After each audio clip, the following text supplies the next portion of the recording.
Hi, I'm Ed Lima, music and sound guy on Gloom Digital Edition, and I'm here to talk a little bit about my role on the team and on the project.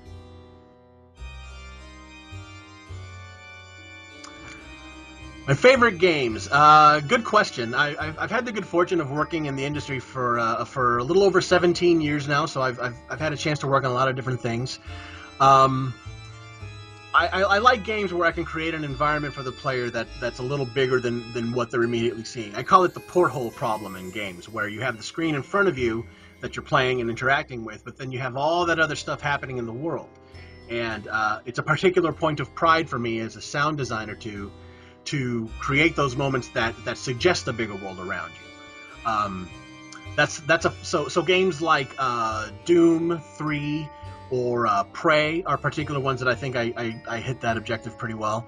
Um, uh, with regards to Gloom, that's kind of a challenge because we're basically talking about a card game that you would play in front of you. So um, I've been having fun exploring ways to create a sense of there being a larger world, the Gloomiverse, if you will.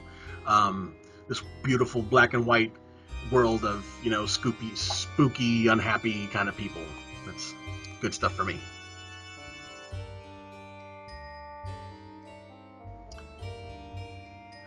I was pretty excited. I took it as a challenge due to the fact that Gloom has this magnificent art style.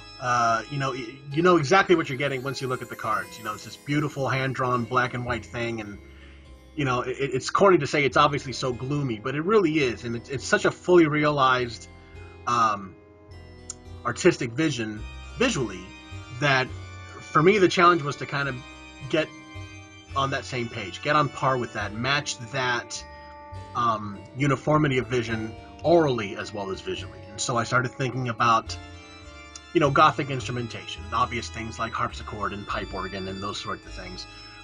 Certainly, the music of Danny Elfman, for his Tim Burton films, would be a strong and obvious parallel for me to draw from, and I have. Um, but also on the sound design side, I'm thinking about you know where the world of Gloom would take place in these beautiful sort of old Victorian mansions, sort of like what you might imagine Disney's what's the beautiful Haunted Mansion attraction and movie, that kind of feeling. So Eric and I talked a little bit about that and about the idea of sort of old wood and old brass or leather and that sort of thing. This kind of really uh, weathered but visceral, real strong material kind of vibe in our sound design, so that clicking on something isn't just a click sound like you might hear in a normal menu of any piece of software, but it might be an old brass knocker, or it might be an old wooden drawer closing, that kind of thing, so that you have a sense of this materialism in the Gloomiverse, to use the word I coined in my earlier answer. Um, just to create this cohesive thing that you feel like you're doing more than just playing a card game, but you're inhabiting a place and a time and a feel.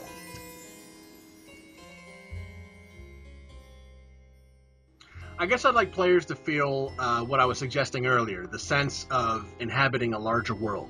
It's a very easy thing for us as game developers to convey playing a card game. That's nearly not the challenge for us, and particularly for me. I feel like, in fact, I may use the word Gloomiverse a third time, I feel like that's an important part of the process, is giving a player a sense of not only performing these intellectual or skill tests in the course of playing a game, but feeling like they're inhabiting a larger world, a fully realized world that is bigger than the immediacy of their screen. That's something I try to do on everything I've worked on in the last, like I said, 17 years almost now. That's the fun part. That's the challenge. The implication of something larger. And I think that the best fiction in all media does that. The best books and films all do that too, giving you a sense of not just conveying a story or conveying a sequence of events, but the sense of world building. And I love that. And my hope is that players will feel, to whatever degree that is possible in Gloom Digital Edition, will feel that um, they're a part of something that's really fun and bigger than just the immediate moment.